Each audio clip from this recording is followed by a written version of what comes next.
যদি মার্কিন যুক্তরাষ্ট্র $100 মিলিয়ন সাহায্য করে, এটি কি বাংলাদেশ সরকারকে দেয়? না, বাংলাদেশ সরকারকে দেয় না। টার্কির কথা অবশ্যই বলতে হয় যে একটি মাত্র দেশ যারা প্রথম থেকেই ক্যাম্পে তাদের সরকারি বিভিন্ন প্রতিষ্ঠানকে ইনভলভ করে এখানে সার্ভিস দিয়ে যাচ্ছে, একটি চমৎকার হাসপাতাল তারা পরিচালনা করে আসছে।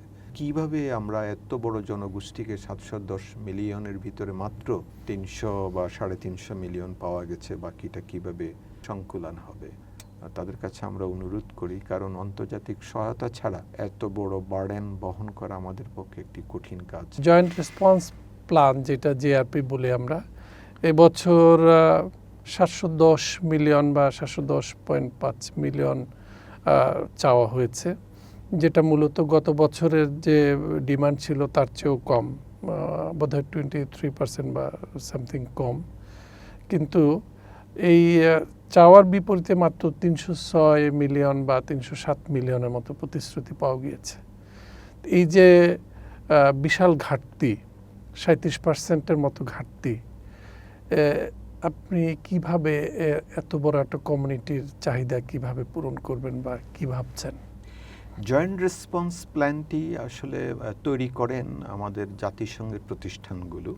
আমাদের সাথেও এক ধরনের যোগাযোগ থাকে, ক্যাম্প পর্যায়ে তাদের কিছু সার্ভে থাকে এবং বিগত সময়ের যে প্ল্যান বাস্তবায়ন হয়েছে তার থেকে লেসন নিয়ে তারা একটা প্ল্যান করে। 2026 সালের জন্য আপনি ঠিকই বলেছেন, $710 মিলিয়ন একটি প্ল্যান করা হয়েছে। এটি খুব ইন্টারেস্টিং যে আপনার জনসংখ্যা বাড়ছে ক্রমাগতভাবে। গত প্রায় 2-2.5 বছরে প্রায় 1.5 লক্ষ নতুন রোহিঙ্গা ওই পার থেকে বাংলাদেশে প্রবেশ করেছে। অন্যদিকে ক্যাম্পে শিশু জন্মগ্রহণ করেছে।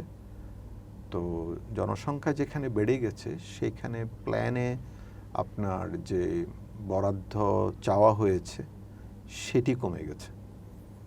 এটি প্রতি বছরই 900 মিলিয়ন প্লাস প্ল্যান থাকে। এই প্রথম এটাকে 710 মিলিয়ন করা হয়েছে, অর্থাৎ বিগত সময়ের তুলনায় অনেক কম করা হয়েছে, যদিও লোক সংখ্যা বেড়েছে। তো এই ক্ষেত্রে যেটি হয়েছে, আমার যেটি মনে হয়েছে, বিশ্বব্যাপী আপনার মানবিক সহায়তা যেটি ফ্লো ছিল সারা পৃথিবীতে, এটি কমে গেছে। কমে যাওয়ার একটা প্রধান কারণ হচ্ছে মার্কিন যুক্তরাষ্ট্রের এখানে নীতিগত একটি পরিবর্তন তারা করেছে। তারা সম্ভবত এই বিষয়টা হতে পারে যে আমেরিকা ফার্স্ট যে নীতি তারা গ্রহণ করেছেন তার একটি হয়তো প্রতিফলন আমরা দেখতে পাচ্ছি, কারণ আমেরিকান ডোনেশনটাই মূলত সারা পৃথিবীতে মানবিক সহায়তার ক্ষেত্রে একটা বড় ভূমিকা পালন করে। ইভেন এখন পর্যন্ত আমরা খুবই কৃতজ্ঞ যে মার্কিন যুক্তরাষ্ট্র সহ ইউরোপীয় ইউনিয়ন, একো এবং কানাডা, অস্ট্রেলিয়া, এইসব দেশগুলো আমাদের পাশে এসে দাঁড়িয়েছেন। আমাদের গালফ কান্ট্রিজও আছে, এশিয়ার মধ্যে আমাদের সাউথ কোরিয়া, জাপান, চায়না তারাও রয়েছে, আমাদেরকে সহায়তা করছে। টার্কির কথা অবশ্যই বলতে হয় যে একটি মাত্র দেশ যারা প্রথম থেকেই ক্যাম্পে তাদের সরকারি বিভিন্ন প্রতিষ্ঠানকে ইনভলভ করে এখানে সার্ভিস দিয়ে যাচ্ছে, একটি চমৎকার হাসপাতাল তারা পরিচালনা করে আসছে। কিন্তু আপনি যেটি বলছেন কিভাবে আমরা এত বড় জনগোষ্ঠীকে 710 মিলিয়নের ভিতরে মাত্র 300 বা 350 মিলিয়ন পাওয়া গেছে, বাকিটা কিভাবে সংকুলান হবে, এটি অবশ্যই একটি গুরুতর প্রশ্ন। আমার যেটি মনে হয়, ধরুন এখন তো জুন মাস শেষ হতে চললো, প্রায় অর্ধেক মাস শেষ হয়েছে, অর্ধেক বছর শেষ হয়েছে। বাকি অর্ধেক বছর আমরা আশা করব যে যেহেতু একটি কনজারভেটিভ প্ল্যান করা হয়েছে 710 মিলিয়ন, সেটি হয়তো অ্যাচিভড হবে।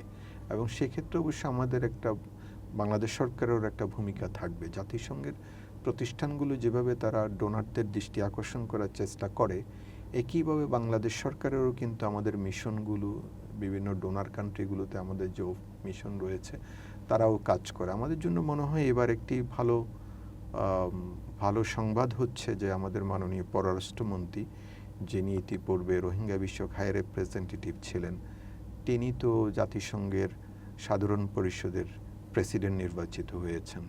তো সেটি হয়তো আমাদের জন্য বলতে পারি যে এটা কাজে লাগার একটি বিষয় হয়েছে, এবং নিশ্চয়ই তার এই পদের কারণে এবং তার ভূমিকার কারণে ডোনার কান্ট্রি, ডোনার এজেন্সিগুলো আকৃষ্ট হবে এটি খুব গুরুত্বপূর্ণ যে যে কোনো মানবিক পরিস্থিতি যদি দীর্ঘদিন কন্টিনিউ করে, বিশেষ করে 5 বছরের অধিক সময় কন্টিনিউ করে, সেইটিকে তারা প্রোট্রাক্টেড ক্রাইসিস বলে, এবং তখন ডোনারদের আসলে তাদের দৃষ্টি শিফট হয়ে যায় অন্যত্র। তারা আরও নতুন নতুন যে ক্রাইসিসগুলো পৃথিবীতে গড়ে ওঠে সেইখানে তারা চলে যায়। যেমন এখন ধরুন গাজা একটি গুরুত্বপূর্ণ ক্রাইসিসের জায়গা।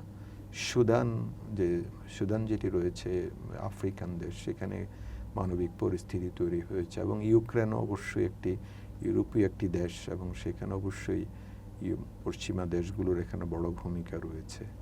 এছাড়া বিভিন্ন প্রাকৃতিক দুর্যোগ বিভিন্ন জায়গায় তৈরি হয়।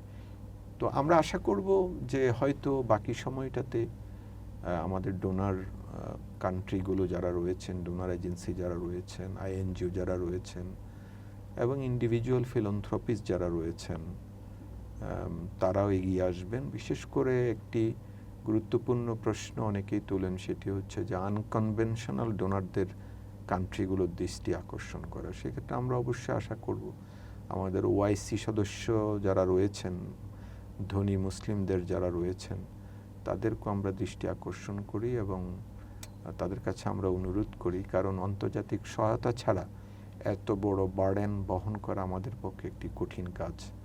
এবং আমরা ডেন্সলি পপুলেটেড একটি দেশ, যেখানে 18 কোটি মানুষের বাস, ছোট্ট একটি দেশ, সেখানে আমরা 12 লক্ষের অধিক আপনার শরণার্থীকে এখানে জায়গা করে দিয়েছি। এবং সম্ভবত এশিয়াতে এত বড় শরণার্থীর চাপ অন্য কোনো দেশে নেই। আমাদের দেশের থেকে অনেক উন্নত দেশ রয়েছে, আমাদের দেশের থেকে অনেক বৃহৎ দেশ রয়েছে, কিন্তু এত শরণার্থী কোনো দেশে নাই। সুতরাং নিশ্চয়ই আমাদের যারা বন্ধু রাষ্ট্র রয়েছেন, যারা মানবিক দৃষ্টিভঙ্গিতে পৃথিবীকে দেখতে চান, তারা নিশ্চয়ই বাংলাদেশের পাশে দাঁড়াবেন। এবং সেই নিরিখে আমি আশা করব যে হয়তো আমাদের জিআরপির যে টার্গেটটি রয়েছে এটি ফুলফিল হবে। আমরাও আশা করব তাই, যে সুন্দরভাবে এটি ম্যানেজমেন্ট হোক, কারণ এটি তো আসলে আমাদের সমস্যা না, এটা একটা গ্লোবাল ইস্যু, আসলে বৈশ্বিক সমস্যা। বিভিন্ন মহলে এটা আলোচনাও আছে যে যে সাহায্যগুলো আসে এটার কত পার্সেন্ট আসলে রোহিঙ্গাদের জন্য ব্যবহৃত হয়। আমি যেটা মিন করতে চাই, অর্থাৎ বিভিন্ন সময় যে আলোচনা আসে যে বিভিন্ন এজেন্সিগুলো, পার্টিকুলারলি ওখানে ম্যানেজমেন্টের সাথে যারা জড়িত, একটা বড় অংশই ম্যানেজমেন্টে চলে যায়। তো সেই জায়গায় আপনাদের এখানে দৃষ্টিভঙ্গিটা কি, অথবা এটাকে কন্ট্রোল করা বা কোনো নিয়মের আওতায় আনার ব্যবস্থা আছে কিনা? এইখানে সাহায্যগুলো আসার কয়েকটা পাইপলাইন আছে আপনার।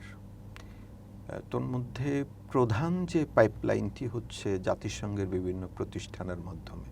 যেমন ধরুন, যদি মার্কিন যুক্তরাষ্ট্র $100 মিলিয়ন সাহায্য করে, এটি কি বাংলাদেশ সরকারকে দেয়? না, বাংলাদেশ সরকারকে দেয় না। তারা মূলত এটি জাতিসংঘের বিভিন্ন প্রতিষ্ঠানকে দেয়, অথবা জাতিসংঘ প্রতিষ্ঠানের মাধ্যমে কখনো কখনো কোনো আইএনজিওকে দেয়, অথবা সরাসরি আইএনজিওকে দেয়, এরকমটি হয়। তো এখন এই পাইপলাইন যেটি জাতিসংঘ প্রতিষ্ঠানের মাধ্যমে আসে, সেইখানে আসলে বাংলাদেশ সরকারের কোনো মন্ত্রণালয় কিংবা মাঠ পর্যায়ে আমার অফিস কিংবা ধরুন জেলা প্রশাসকের অফিসে তেমন কোনো আসলে ইন্টারফেয়ারের সুযোগ নেই। এটি জাতিসংঘ তাদের নির্ধারিত প্রতিষ্ঠানগুলোর নির্ধারিত যে প্রোটোকল আছে, যে নিয়ম শৃঙ্খলা আছে, তাদের যে ডোনারের কাছে যে কমিটমেন্ট আছে, ডোনার সেই কমিটমেন্টের ভিত্তিতে যে টাকা পয়সা দেয়, এটি ডোনারের সাথে তাদের এক ধরনের আপনার অ্যাকাউন্টেবিলিটি আছে, সেটা মেনটেন করে তারা এই অর্থ ব্যয় করে। এবং প্রধানত তারা তাদের পার্টনার এনজিও এখানে নিযুক্ত করে। পার্টনার এনজিওগুলোর মধ্যে অনেকগুলো আছে আইএনজিও, কিছু কিছু আছে আপনার বাংলাদেশি এনজিও, এবং তাদের সাথে তাদের এক ধরনের চুক্তি হয়, মানে যেটাকে প্রজেক্ট পার্টনারশিপ ডিড বলি আমরা, সেটার মাধ্যমে তারা এটা পালন করে। আমরা যেটি করি যে প্রজেক্ট পার্টনারশিপ ডিডের অধীনে যে প্রজেক্টটি বাস্তবায়ন হয় ক্যাম্পে, সেটি আমাদের অফিসাররা, ক্যাম্প ইনচার্জ যারা রয়েছেন, কিংবা আমাদের ক্যাম্প ইনচার্জের সহযোগী যে বাহিনী রয়েছে, আমাদের সিআইসি অফিসগুলোতে যে সরকারি স্টাফরা রয়েছে, তাদের মাধ্যমে আমরা সেগুলো তদারকি করার চেষ্টা করি যাতে কোনো ওভারল্যাপিং না হয়, রিসোর্সের যাতে কোনো রকম ওয়েস্টেজ না হয় এবং প্রকৃত বেনিফিশিয়ারি যাতে সিলেকশন হয়, এই বিষয়গুলোতে আমাদের ভূমিকা রয়েছে। এবং আমরা নিড অ্যাসেসমেন্টটা করি যে প্রকৃতপক্ষে এই যে কর্মসূচিটা এখানে আনা হলো সেটি কি এখানে প্রয়োজন আছে কিনা সেটা আমরা যাচাই করি এবং প্রজেক্ট কমপ্লিশন শেষে একটি কমপ্লিশন রিপোর্ট আমাদের অফিসাররা প্রস্তুত করে ওই সংস্থাকে দেয়, আমার মাধ্যমে দেয়। আরেকটি চ্যানেল আছে আপনার এনজিওদের, আইএনজিওদের, তারা বাইরের ডোনারের যে অনুদানটা পায় সেটি এনজিও অ্যাফেয়ার্স ব্যুরোর মাধ্যমে এখানে আসে। এখন সেক্ষেত্রে দুটি ফর্ম আছে, একটি হচ্ছে FD7 আর একটি FD6। 1 বছর মেয়াদি হলে এবং সাধারণত এটি আপনার শর্ট টার্মের বিভিন্ন প্রজেক্ট হয় সেটি FD7 এর মাধ্যমে, আর খানিকটা যদি একটু প্রলম্বিত হয় 2 বছর বা তার অধিক হয় সেটি FD6 এর মাধ্যমে। এনজিও অ্যাফেয়ার্স ব্যুরোতে সুনির্দিষ্টভাবে তাকে প্রজেক্ট সাবমিট করতে হয়, অ্যাক্টিভিটিগুলো সাবমিট করতে হয়। এবং এনজিও অ্যাফেয়ার্স ব্যুরোতে আমরা বিভিন্ন সময় আমাদের চাহিদা জানিয়ে রেখেছি, ওই সব চাহিদার ভিত্তিতেও এনজিওরা প্রজেক্টগুলো সাবমিট করে। সেই প্রজেক্টের ভিত্তিতে তারা ওই FD7 বা FD6 ফর্মটি এনে ডিসি অফিস এবং আমার এখানে সাবমিট করে। আমরা এইটাও যাচাই করে দেখি যে মাঠ পর্যায়ে এটার প্রয়োজনীয়তা আছে কিনা এবং সেই নিরিখে এটি বাস্তবায়িত হয়। বাস্তবায়ন শেষে একটা কমপ্লিশন রিপোর্ট এনজিওদেরকে ডিসি অফিস থেকে নিতে হয় এবং তার ভিত্তিতে তারা তাদের টাকা পয়সা ছাড়করণ পায়। এই দুটো দিক রয়েছে। এই ছাড়া যারা এনজিও, ধরেন দেশীয় এনজিও যারা স্থানীয়ভাবে ফান্ড সংগ্রহ করে সরাসরি ওখানে কাজ করতে যায়, তারা মূলত অ্যাডহক বেসিসে ছোটোখাটো প্রজেক্ট নিয়ে যায়। কোনো দানশীল লোক ওখানে গিয়ে হয়তো কিছু খাবারের প্যাকেট বিতরণ করলো, এসব বিষয় খুব বেশি নিয়মতান্ত্রিক হয় না, এগুলো অ্যাডহকভাবেই হয় এবং সেগুলো আমরা স্থানীয়ভাবেই ম্যানেজ করি। অর্থাৎ এই ক্ষেত্রে আপনারা ফ্লেক্সিবল থাকেন যাতে রোহিঙ্গাদের কাছে অন্তত সাহায্যটা পৌঁছয়। এক্স্যাক্টলি। তো আপনি যেটি বললেন যে কত পার্সেন্ট যায়, এই বিষয়টা আমার কাছে আসলে স্পষ্ট না, কারণ আমার কাছে এমন কোনো সরকারি মেকানিজম নাই যে এটি আমি জাতিসংঘের কোনো প্রতিষ্ঠান কিংবা আইএনজিওর ভিতরে ঢুকে পার্সেন্টেজটা নির্ধারণ করব, তার উপর খবরদারি করব, এরকম মেকানিজম RRRC অফিসের নাই আসলে, সেটা আমার দেখার সুযোগ হয় না।